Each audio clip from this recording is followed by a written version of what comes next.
वफा करोगे वफा करेंगे, जफा करोगे जफा करेंगे, सितम करोगे सितम करेंगे, जो तुम करोगे वो हम करेंगे।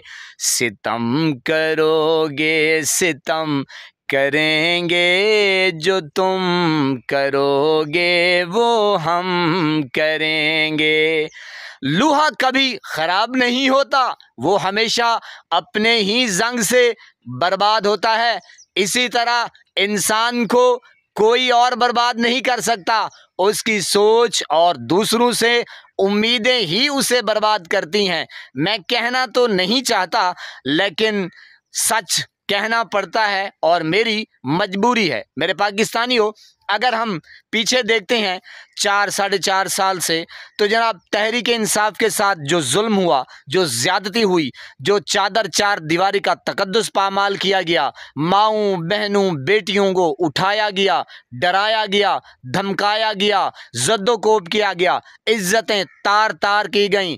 होती साहब को देख लें और पता नहीं क्या क्या MPA MNA सेनेटर मनेटर आम वर्कर अभी भी जेलों में सड़ रहे हैं, बेचारे कोई शहीद हो रहे हैं। तो जनाब हम जब ये जुल्म देखते हैं, ख़ास तौर पे पंजाब पुलिस का, ओए होए होए होए, यानी कि सिर्फ शरीफ ख़ानदान को खुश करने के लिए। मेरे पाकिस्तानियों, आपने ये भी देखा कि जनाब PDM के करप्ट टोले ने जनाब कभी डंपर, कभी ट्राले, कभी जनाब लाहौर से आ रहे हैं और कभी जनाब बिलावल भुट्टो जरदारी, पता नहीं ये जरदारी है या भुट्टो है जनाब, कभी लाड़काना से आ रहे हैं और जनाब मौलाना फजलुर रहमान कभी किधर से उमड़ आते थे, कभी किधर से जनाब निकल आते थे। बहरहाल जनाब महंगाई मुकाओ मार्च, कभी ये हो गया, कभी पेट्रोल हो गया ज़्यादा और कभी डीजल हो गया जनाब, यानी कि ऐसे किस्म के भोंडे किस्म के इल्ज़ामात लगाते थे। सिर्फ और सिर्फ ये डील करके आए थे, इनके दरमियान डील हो चुकी थी और जनाब ये इस्टेब्लिशमेंट और पता नहीं क्या क्या ये जो बैठे हैं ऊपर हाफिज साहब, तो जनाब ये फिर उमड़ आते थे डड्डू चार्जर की तरह, यानी कि ये आ जाते थे और जनाब ये भाषण दिया करते थे कि पेट्रोल की कीमतें फलां तक पहुंची, डॉलर फलां तक पहुंचा, डीजल यहाँ तक पहुंचा, आटा इधर हो गया और गंदम इधर हो गई और जनाब किसान फलां हो गया, ये हो गया, ढिमकान हो गया। अब जनाब और जो टाउट किस्म के सहाफ़ी होते थे जनाब, वो भी साथ साथ अपने ईमान को ज़ाया कर रहे होते थे, हैं जनाब। तो अब मेरे ख्याल में किसी को ये नज़र नहीं आ रहा कि महंगाई किधर है, गरीब इंसान किधर है, किसान किधर है। और किसान तो बेचारा पिस गया है, परेशान है। और जनाब खाद के रेट, DAP को देखें, सोना को देखें, कहाँ कहाँ तक पहुँच गए हैं। और गरीब इंसान को देखें कि एक टाइम का जो खाना है उसको लाले पड़े हुए हैं और वो कहाँ बच्चियों की दवाई लेगा, बच्चों का तालीम का रोज़मर्रा, तो जनाब वो तो अब उसकी पहुंच से दूर है। और किसान जो है वो पिस गया है और जो आम इंसान है वो भी बिल्कुल, जो काश्तकारी नहीं करता वो भी बेचारा उसी रगड़े में आ गया, उसी रंधे में आ गया है। तो जनाब रईसी कसर सैलाब ने निकाल दी और इसका जो अब इम्पैक्ट आएगा वो भी आप लोग देखेंगे और मैं भी आपके साथ साथ हूँ। बहरहाल जनाब अगर हम पंजाब पुलिस को देखते हैं तो जनाब दिल तो नहीं करता, लेकिन कहना जो है वो मजबूरी है।